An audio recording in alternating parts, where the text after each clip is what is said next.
Hey guys, I'm Sean McCauley with Cloud Defensive, and I'm going to answer your top questions about the next generation Rein light. For the record, I'm done trying to make y'all comfortable. For the record, we ain't trying to grow, then it's done for you. For the record, lab on me going all the way. For the record, ain't trying to link, no time to waste. One of the top questions we've been getting is what colors are available, and you're looking at them. So the first day when we launch the next generation Rein, we're going to have 4 colors available in 2 different sizes, and that is going to be clear, anodized, black, flat dark earth, and yes, the ODG is available in both sizes.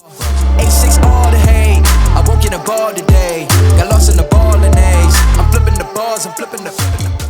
So the next question we get is a really critical one, and it's how does the first generation compare to the second generation with regards to size? Seeing's going to be believing here. So first generation unit, second generation unit, and they are substantially different. So moving from the front to the back, what you're going to see is a substantially smaller bezel diameter in the second generation. It's about 1.2 inches, and the first generation unit is 1.4 inches. So much so that the bezel actually fits inside the first generation unit. Much smaller on your gun. You can mount it a lot tighter to your lasers, your front sights. It's just better any way you cut it in terms of size. And again, this comes from us listening to you. You guys wanted a smaller light head, we gave it to you. So really critical there. Moving farther back, you're going to see the standoff is different, meaning the lugs are shorter on the second generation unit. We did that because we had a smaller light head, so we could lower the profile and get that light closer to your handguard. So it makes for a much tighter package. And again, that's what you wanted. We also changed the aesthetics on it. That's not really a size thing, but it does look quite a bit different. We wanted to update that and just give it the cleanest look possible. So what you're going to find from top to bottom with this thing is a light that's shorter, that is lighter weight, it's worth noting, and any way you cut it, it's smaller and it's lighter and it's brighter. Advantage, I was wildin' on record, off record deals. Tell them talk to Colin for the quote. On record, off record, I still want the act, not the ghost. So the next question is, how does the remote switch differ between the first generation and the second generation unit? So again, we go back to you guys, right? All the comments on Instagram and Facebook and everywhere else, and we listen to you. And the general consensus was that you wanted a lower profile package and you wanted the actual buttons to be a little bit more accessible. So we just did that for you, made it real easy. On the side plates, you're gonna see that we reduced the profile and we removed some unnecessary material there. And when you go with a side-by-side comparison, it's going to be a pretty poignant thing there. And then when you look at it from the top down, and specifically when you go to access those buttons, what you'll find is that we actually removed some of the ND protection, but not all of it. And when you actually seat your hand on it, it's a whole lot easier to activate that now. I think that's really going to matter for the guys wearing gloves, the guys with some bigger hands due to the size of the buttons. And overall, you're going to see some small but meaningful changes there.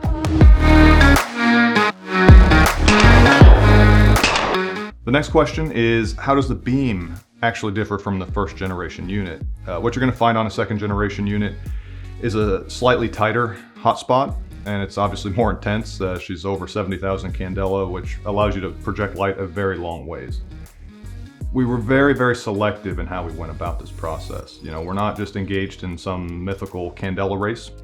I know that it's an important thing, especially on long guns there, but what you're gonna find is that it is absolutely possible to have too much candela on your long gun for most applications. We ran into this. Honestly, it's actually pretty easy to make a high candela light head, and we did that, and we actually had well over 100,000 candela out of one of these things. And it's going to be real easy to say, wow, I really want that, until you see what it actually does. When you start to work in CQB environments and up close, it can be very counterproductive. It's really nice to be able to, project light a long ways, but you don't always need to do that. You need a lot of good usable spill. You need to be able to search. You don't want to create a bunch of shadows up close. And what we found with the higher candela offerings, well, I should say the much higher candela offerings, is that was what was happening. So we weren't totally thrilled with that. And we actually scaled that back and we pushed a little bit more of that light out into the spill of the light. What you get then is kind of the best of both worlds, at least in our opinion. Like I said, over 70,000 candela, it's a substantial improvement over the first generation. So you're able to throw light longer, be more disruptive to honestly whatever it hits. And you still get all that good usable spill, which is really, really important. Again, you need to be situationally aware of what's going on. And when it comes to that, if all your light's focused into a laser beam, you're just not going to see what's going on around your target. So this was very, very much designed based on the needs of the user.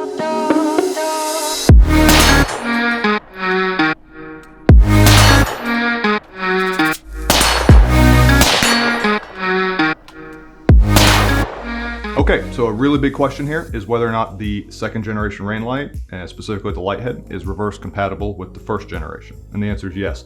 It's very important to us, and it's very important to you guys. We know you want to be able to mix and match and do that. So you can absolutely do it. With one caveat.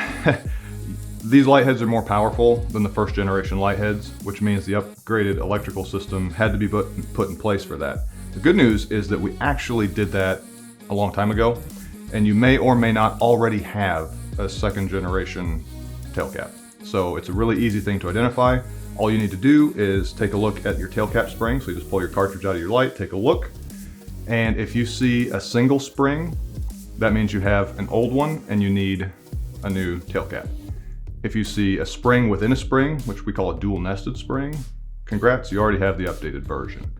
So if you have the updated version, you can literally just put a new light head on your first generation unit and go right back to work. Now, that said, a lot of you guys are going to say, well, I've got this old tail cap, what am I going to do about it? And the answer is Cloud's going to do right by you. We always do. So if you have one of the first generation units and you have one of the pre-existing, the older tail cap assemblies, we're actually just going to upgrade your tail cap for free because that's just how we roll. So the next question we get is, how much does it cost and is the trade-in program available? And the answer is yes, the trade-in program is absolutely available. We created that program just for you guys. It's been really, really successful. I think you guys like it, and to be honest, it's just here to stay. So we're gonna keep that open for you. We're not gonna have that the first day that we launch this product, and there's a reason why, and that goes back to the price point. So what we've got is the same price as the first generation unit, so $379.99 is your standard offering. With that, remember, you're getting the light, you're getting the Picatinny mount, you're getting the remote switch, you're getting a battery and a charger. So it's a complete kit. It's literally everything you need in one box for that price. Now, launch day. We're going to discount that pretty heavily just because we love you guys. $319.99 is the launch day price. It's a one-day price. After that, it's going from $319.99 up to $379.99. So launch day is where you want to be. And that's why that trade-in program is kind of rendered moot that day. We just wanted to make it easier for you. You don't have to worry about trading anything in if you want first access to one of these babies. $319.99.